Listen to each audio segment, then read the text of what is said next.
ये बच्चों ये कक्षा 4 की हिंदी की किताब है।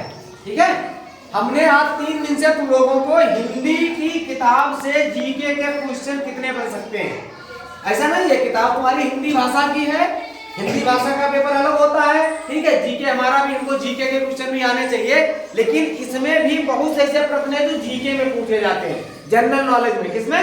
जनरल नॉलेज यानी सामान्य ज्ञान में प्रश्न पूछे जाते हैं, तो हमको वो प्रश्न याद होना चाहिए। इसका डबल फायदा है कि देखो तुमको जीके के भी क्वेश्चन याद हो जाएंगे, हिंदी में भी काम आएंगे, हिंदी के पेपर में भी आएंगे। तो हमने 3 दिन पहले से लिखा रहे हैं, आज लगभग चौथा भाग है। तो जीके के क्वेश्चन कौन कौन से बनते हैं उनको देख लीजिएगा, और हम बता रहे हैं, दिखा दिया हमने, एक बार हम पढ़ाएंगे इनको। किताब से जीके के क्वेश्चन कौन कौन से बन सकते हैं हिंदी की किताब से। एक प्रश्न है, कबीर, रहीम और सूरदास के दोहे दिए, उसमें से देखो क्वेश्चन कौन से बन सकते हैं। साखी, सबद और रामायणी, ये 3 किताबें हैं। क्या है किताबें बच्चों? किताबें। ये किसने लिखी, ये किसकी रचनाएं हैं? तो इसका उत्तर क्या होगा? कबीरदास जी की है, कबीरदास जी की है। इसी तरीके से रहीम का पूरा नाम, रहीम तुम्हारे दोहा लिखे रहीम ने हिंदी में है, तो रहीम का हमें पूरा नाम पता होना चाहिए। क्या है? अब्दुल रहीम खान खाना, अब्दुल रहीम खान खाना, अब्दुल रहीम खान खाना, अब्दुल रहीम, सभी लोग बोलेंगे अब्दुल रहीम खान खाना, सभी लोग बोलेंगे अब्दुल रहीम खान खाना।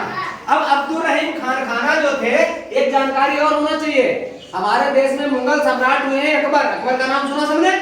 ये अकबर के दरबार में थे। किसके दरबार में रहते थे?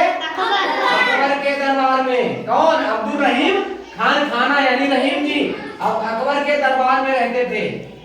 किसके दरबार में? अकबर के दरबार। अब वहां उनके दरबार में नवरत्न थे। नवरत्न नाम के 9 लोग थे जिनको अकबर ने नवरत्न का दर्जा दिया था, ये उनमें से एक थे। नवरत्नों में से एक थे, ये भी नवरत्न में शामिल थे, अब्दुल रहीम खान खाना। ठीक है, अगला क्वेश्चन हमने बनाया है, सूरसागर महाकाव्य की रचना किसने की?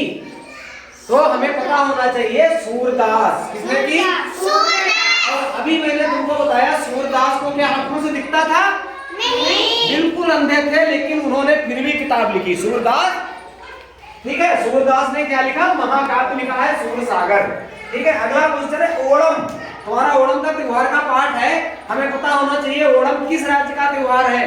हर राज्य में अलग अलग त्योहार मनाए जाते हैं, जैसे पंजाब में लोहड़ी मनाई जाती है। ठीक है, ऐसे ओणम भी एक त्योहार है। तो ओणम मनाया जाता है कहाँ मनाया जाता है? केरल में। इसी तरीके से अब जब केरल का नाम आया, तो केरल के बारे में हमें एक और बात याद होनी चाहिए कि हमारे देश में जितने राज्य हैं 28 राज्य हैं। ठीक है, 8 केंद्र शासित प्रदेश हैं, उनमें सबसे ज्यादा पढ़ाई लिखाई यानी साक्षरता यानी पढ़े लिखे लोग किस राज्य में हैं? तो क्या नाम होगा उसका? केरल में। हमारे पूरे देश में सबसे ज्यादा पढ़े लिखे केरल में। ठीक है, पढ़ाई का स्तर यानी पढ़ाई का जो साक्षरता दर है वो सबसे ज्यादा कहाँ है? केरल। ठीक है।